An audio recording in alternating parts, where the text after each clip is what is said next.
जी की प्यारी सास संगत जी, राधा स्वामी जी। संगत जी, आज मैं आपको जो संगत सुनाने जा रही हूँ वो आपके दिल को ज़रूर छू जाएगी, आपकी आंखों में आंसू ला देगी, लेकिन साथ ही आपके अंदर एक नई आशा भी जागेगी। तो चलिए आइए इस साखी को सुनते हैं। माँ का प्यार और गुरु की कृपा मिलकर कैसे असंभव को संभव बना देते हैं। छोटे से गांव रामपुर में सुशीला देवी रहती थी। एक साधारण सी दिखने वाली महिला पर असाधारण हिम्मत वाली माँ। उसकी उम्र भले ही 50 साल के आसपास थी, लेकिन चेहरे पर ऐसी झुर्रियाँ थीं जैसे 100 साल के दुहक को समेट हो एक सीधी सीधी महिला, जिसकी दुनिया में बस एक ही खुशी थी, उसका इकलौता पुत्र। मनु साड़ी के पल्लू से माथे पर पसीना पोंछते हुए सुशीला रोज़ सुबह से शाम तक घर के बाहर छोटी सी सब्जी की दुकान लगाती थी और हर पैसा अपने बेटे के भविष्य के लिए बचाती थी। 15 साल पहले जब उसके पति गोपाल की एक सड़क दुर्घटना में मृत्यु हो गई थी, तब सुशीला ने खुद से वादा किया था, चाहे उसे कुछ भी हो जाए, लेकिन मनु को पढ़ा लिखा कर बड़ा आदमी बनाएगी। उसकी ज़िंदगी में वह सब होगा जो मेरे पति के जीवन में नहीं हो सका। वही वादा उसके जीवन का आधार बन गया था। उन्होंने अपना हर दुख और खुशी आँख के आंसू छिपाकर बेटे को हंसते खेलते बड़ा किया। मनु बचपन से ही तेज़ दिमाग का था। स्कूल में हमेशा फर्स्ट आता था, शिक्षकों का चहेता था और माँ के सपनों का वाहक था।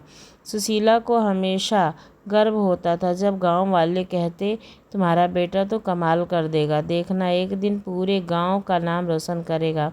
वो छिप छिप कर अपनी आंखें पोंछती और हर दिन यही प्रार्थना करती कि उसका बेटा हमेशा ऐसे ही आगे बढ़ता रहे। कभी कभी रात को जब मनु सो जाता तो सुशीला उसके सिरहाने पर बैठकर उसके बाल सहलाती और धीरे से कहती, तू ही मेरा गोपाल है, तू ही मेरा मालिक है, तेरे लिए तो मैं जन्म जन्म तक कष्ट झेल लूँगी।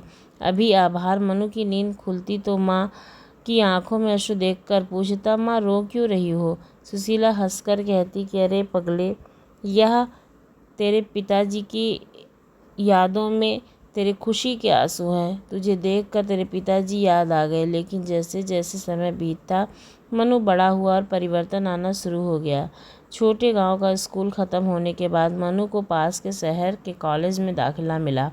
सुशीला ने अपने सारे गहने बेचकर अपनी छोटी सी बचत तोड़कर उसकी फीस भरी और कहा, बेटा अगर तुम शहर जाकर खूब मन लगाकर पढ़ना, मैं यहाँ अपना गुजारा कर लूँगी। मनु की आंखों में चमक थी।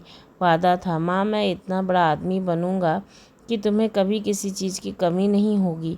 पहले कुछ महीने तो सब अच्छा रहा। मनु हर हफ्ते गांव आता, माँ के हाथ का खाना खाता और अपनी पढ़ाई के बारे में बताता। लेकिन धीरे धीरे उसके आने का समय कम होता गया। 1 महीना, फिर 2 महीना, फिर सिर्फ त्योहारों पर। सुशीला ने एक दिन पूछा, बेटा तू पहले जैसा नहीं आता है। मनु ने बिना आंखें मिलाए कहा, माँ पढ़ाई का बहुत प्रेशर है।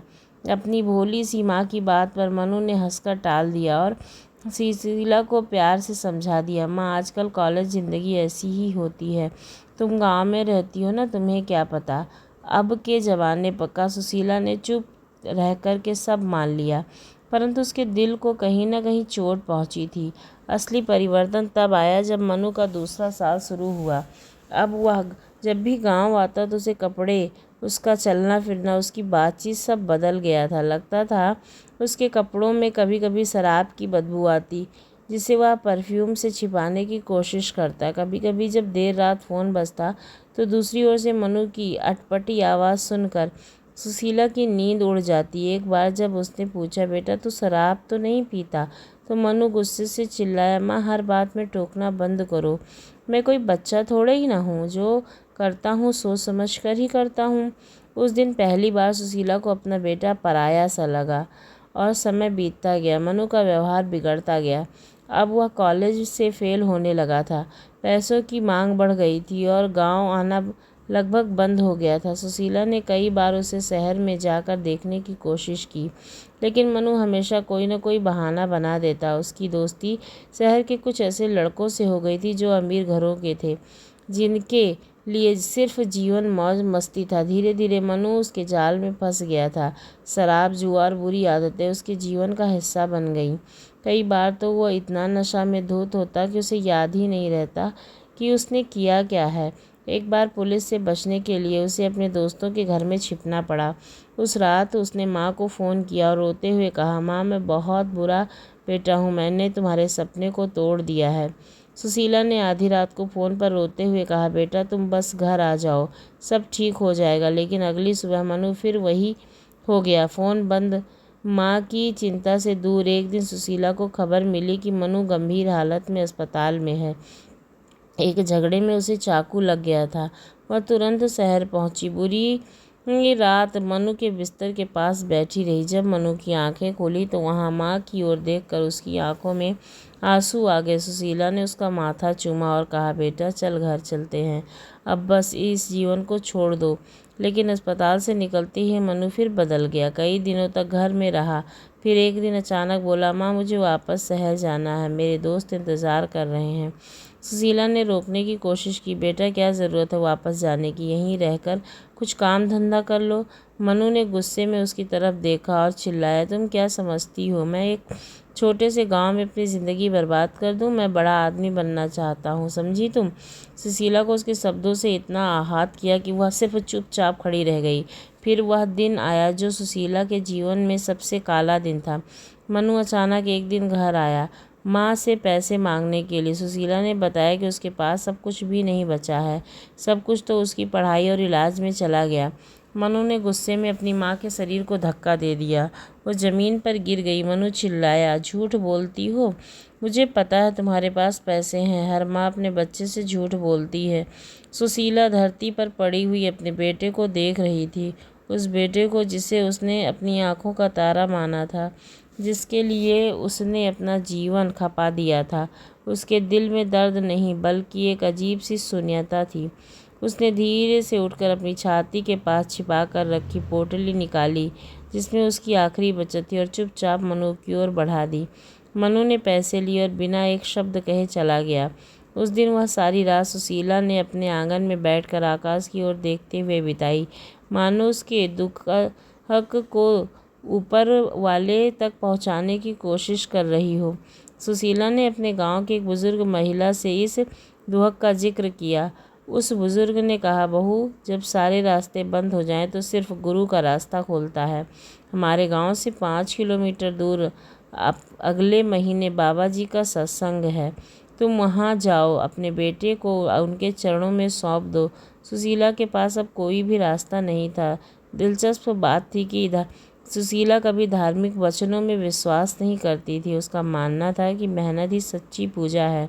उसने हमेशा उसी सिद्धांत पर अपना जीवन जिया था। लेकिन अब जब उसकी मेहनत, उसका प्यार, उसका त्याग सब असफल हो गए थे तो एक अजीब सी आशा जाग उठी। शायद उसकी कमी यही है कि उसने कभी आध्यात्मिक मार्ग की ओर ध्यान ही नहीं दिया। सत्संग वाले दिन सुशीला सबसे पहले पहुंची। उसने सफ़ेद साड़ी पहनी थी, माथे पर एक छोटा सा लाल टीका था और हाथों में एक छोटी सी फूलों की माला।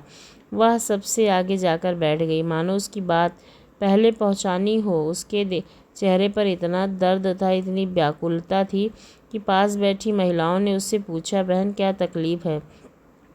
सुशीला ने सिर्फ इतना कहा कि मुझे अपना बेटा वापस चाहिए बस, और वह आंखें बंद करके बैठ गई। उसके मन में एक ही पुकार थी, बाबा जी मैं अपने बेटे के लिए कुछ नहीं मांगती, न धन, न यश, न सम्मान, बस उसे वापस उसकी आत्मा दे दो जो खो गई है। मैंने उसे जन्म दिया है पर अब आप उसे फिर से जीवन दे दीजिए। उसकी आंखों में बहते आंसू उसकी प्रार्थना की गहराई को दर्शा रहे थे। अब बाबा जी आए तो सुशीला ने अपनी आंखें खोली। बाबा जी साधारण से कपड़ों में थे। उसका चेहरा शांत और आंखें प्रेम से भरी हुई थीं। उन्होंने अपना प्रवचन शुरू किया और जैसे जैसे बोलते गए सुशीला जी को लगा कि जैसे हर शब्द सीधे उन्हीं के लिए हों। बाबा जी बोल रहे थे कि जीवन में हर माँ एक देवी होती है जो अपने बच्चे के लिए हर कष्ट झेलने को तैयार होती है, लेकिन कभी कभी प्यार इतना अंधा हो जाता है कि हम बच्चे को वह सब देना चाहते हैं जो हमें नहीं मिला है। इसी चक्कर में हम उन्हें वह नहीं सिखा पाते जो सबसे ज़रूरी है, जीवन का सच्चा मूल्य। सुशीला के दिल की धड़कन तेज हो गई।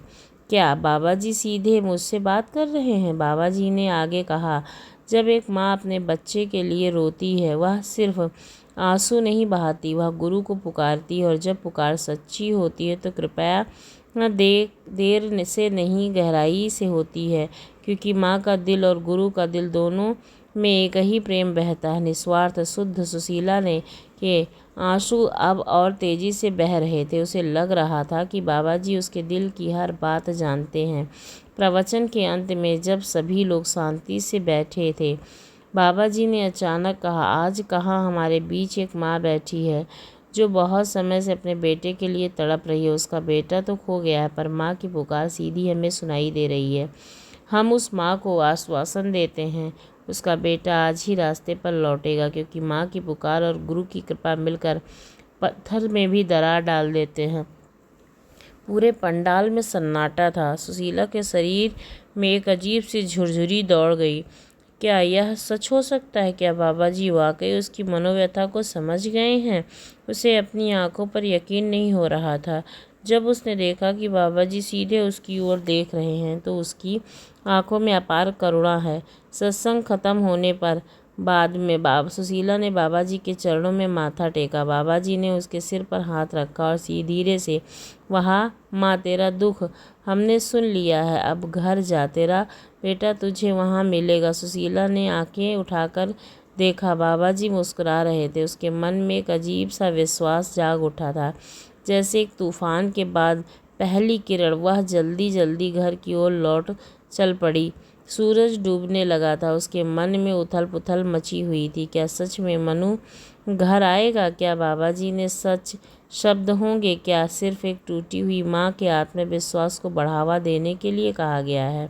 लेकिन उसके अंदर कहीं एक आवाज़ कर रही थी, विश्वास रख रहा था, सब ठीक होगा। जब वह अपने आंगन में पहुंची तो उसका दिल धड़क उठा। मनु वहाँ बैठा था, अपने हाथ से सिर पकड़े हुए। उसने सुशीला को देखा। उसकी आंखों में अश्रु आ गए। वो सामान्य से लग रहा था, पर नशे में, ना गुस्से में, बल्कि एक खोए हुए बच्चे की तरह जो अपनी माँ को देखकर राहत महसूस कर रहा था। हो सकता है सुशीला स्तब्ध खड़ी रही। उसे यकीन ही नहीं हो रहा था, बाबा जी के शब्द इतनी जल्दी सच हो गए। उसी शाम मनु बिना किसी कारण घर लौट आया था। उसका चेहरा उतरा हुआ था और आंखों में अपराध बोध साफ था। मनु ने माँ के सामने घुटनों पर बैठकर उसके पैर पकड़ लिए और कहा, माँ, मुझे माफ़ कर दो। आज ना जाने क्यों मेरे अंदर एक आवाज़ आई है, अब बहुत हो गया है। कुछ अजीब सा खिंचाव महसूस हुआ, जैसे कोई मुझे घर बुला रहा हो। मैं सब कुछ छोड़कर आ गया, शराब, बुरे दोस्त, गलत रास्ता, सब कुछ। क्या मुझे एक मौका दोगी माँ? सुशीला की आंखों में अश्रु थे, लेकिन अब वह आंसू दर्द के नहीं, कृपा के थे। उसने अपने बेटे को छाती से लगा लिया, जैसे कोई खोया हुआ खजाना मिल गया हो। मनु ने उस रात माँ के साथ बैठकर पूरी कहानी सुनाई। कैसे उसने अपनी कमजोरी के कारण गलत रास्ता चुना, कैसे उसके दोस्तों ने उसे बुरी आदतों की ओर ढकेला, कैसे वह लगातार अंदर से टूटता गया। माँ, मैं हर वक्त अपने आप से लड़ता रहता था। एक तरफ तुम्हारा प्यार मुझे खींचता था, दूसरी तरफ शराब और दोस्तों का आकर्षण। मैं बीच में फंस गया था और हर दिन खुद से नफरत करता जा रहा था। जब मैंने तुम्हें धक्का दिया, उस दिन के बाद मेरी नींद हराम हो गई थी। मैं तुम्हारे सामने आने के लिए स्वयं को माफ़ ही नहीं कर पा रहा था। अगली सुबह मनु ने माँ से पूछा, माँ, यह कैसे हुआ? मुझे एक अजीब सा अनुभव हुआ, जैसे किसी ने मुझे अंदर से झकझोर दिया हो। मैं शहर में था अपने दोस्तों के साथ, और अचानक मुझे तुम्हारा चेहरा दिखाई दिया और एक आवाज़ सुनाई दी, घर जा, तेरी माँ तेरा इंतज़ार कर रही है। मैं तुरंत बस में बैठ करके चला आया। अब सब कैसे हुआ? सुशीला ने तब बाबा जी की बात बताई कि कैसे उन्होंने कहा कि उसका बेटा आज ही रास्ते पर लौटेगा। मनु शांत होकर के बोला, माँ, समझ में आया, वह आपकी पुकार थी। बाबा जी की कृपा, मुझे लगता है ऐसी कोई शक्ति है जो हमें देख रही है, हमारी सुन रही है। मैंने कभी विश्वास नहीं किया था, लेकिन आज विश्वास करता हूँ। उसने कुछ पल चुप रहकर फिर कहा, माँ, एक बात मानोगी? मुझे बाबा जी के पास ले चलो। मैं उनके चरणों में अपने सिर रखना चाहता हूँ, उनसे क्षमा मांगना चाहता हूँ। सुशीला की आंखों में खुशी के आंसू आ गए थे। यह पल वह मरते दम तक नहीं भूल सकती थी, जब उसका बेटा, जो कभी किसी के सामने झुकना नहीं चाहता था, आज खुद ही गुरु के चरणों में झुकने को तैयार था। अगले सत्संग में सुशीला और मनु दोनों गए। सुशीला ने देखा कैसे मनु बाबा जी के शब्दों को अपने दिल से उतारता जा रहा था।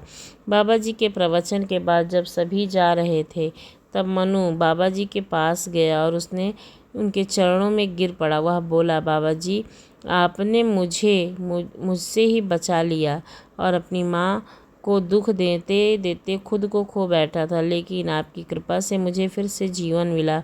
मुझे बताइए अब मैं क्या करूं। बाबा जी मुस्कुराते हुए उसके सिर पर हाथ रखते हुए बोले कि बेटा, गलतियां सभी करते हैं, लेकिन जो गलतियों को पहचान ले वही सच्चा इंसान है। तूने अपनी गलतियों को पहचान लिया है, यही तेरे नए जीवन की शुरुआत है। अब जो समय बीत गया उस पर पछतावा मत करो। जो समय आने वाला है उसे संवारने की कोशिश करो। तुम्हारी माँ तुम्हारे लिए बहुत कष्ट सह रही थी, अब तुम उसके लिए कुछ करो और याद रखो, माँ की सेवा ही सबसे बड़ी पूजा है। मनु ने सिर झुकाकर बाबा जी का आशीर्वाद लिया, माँ के साथ लौट आया। इसके बाद मनु ने पूरी तरह से जीवन बदल लिया। पहले तो उसने अपने सभी बुरे दोस्तों के साथ संबंध तोड़ा, शराब और बुरी आदतों को छोड़ दिया। उसने अपनी पढ़ाई पूरी करने का फैसला किया और दिन रात मेहनत में लग गया। साथ ही अपनी माँ की दुकान पर भी मदद करता और सुबह शाम बाबा जी के सत्संग में जाता, वहाँ सेवा करता। धीरे धीरे उसके जीवन में एक नई रोशनी आने लगी। मनु की आंखों में अब वह पीलापन नहीं था जो शराब से आता था, ना ही वह बेचैनी थी जो नशे की लत से आती थी। उसके चेहरे पर अब एक अलग ही चमक थी जो सच्ची शांति से आती थी। गांव के लोग जब उसे देखते तो कहते कि यह वही मनु जो शहर जाकर बिगड़ गया था, और मनु हंसकर जवाब नहीं देता। वो मनु मर गया है, अब नया मनु है। माँ की पुकार और बाबा जी की कृपा से पैदा हुआ। 6 महीने बाद मनु की मेहनत रंग लाई। उसे एक अच्छी नौकरी मिल गई। वह हर महीने अपनी कमाई का एक हिस्सा माँ को देता। माँ कहता, सिर्फ पैसे नहीं है, मेरा प्यार और मेरा सम्मान है तुम्हारे लिए। सुशीला के लिए पैसों से ज़्यादा खुशी इस बात की थी कि उसका बेटा वापस रास्ते पर आ गया था। अब वह हर हफ्ते बाबा जी के सत्संग में जाता, सेवा करता और कहता, माँ मुझे नहीं बदलना, आपकी श्रद्धा ने मुझे मेरे गुरु से मिला दिया है और यही मेरे जीवन का सबसे बड़ा वरदान है। दिलचस्प बात यह थी कि अब मनु उन युवकों के साथ काम करने लगा था जो नशे की लत में फंसे हुए थे। वह उन्हें समझाता, उन्हें सत्संग में लाता, उनकी मदद करता। कई बार वह कहता और जानता और महसूस करता, क्योंकि मैं वहीं से गुजरा हूँ। लेकिन विश्वास करो, माँ की पुकार और गुरु की कृपा से सब बदल जाएगा। गांव के लोग अब सुशीला की श्रद्धा वाली माँ कहते थे। उसकी कहानी हर सत्संग में सुनाई जाती थी, क्योंकि वह साखी सिर्फ एक माँ की नहीं, हर उस इंसान की थी जो टूटने के बाद भरोसा नहीं खोता है और गुरु पर विश्वास रखता है।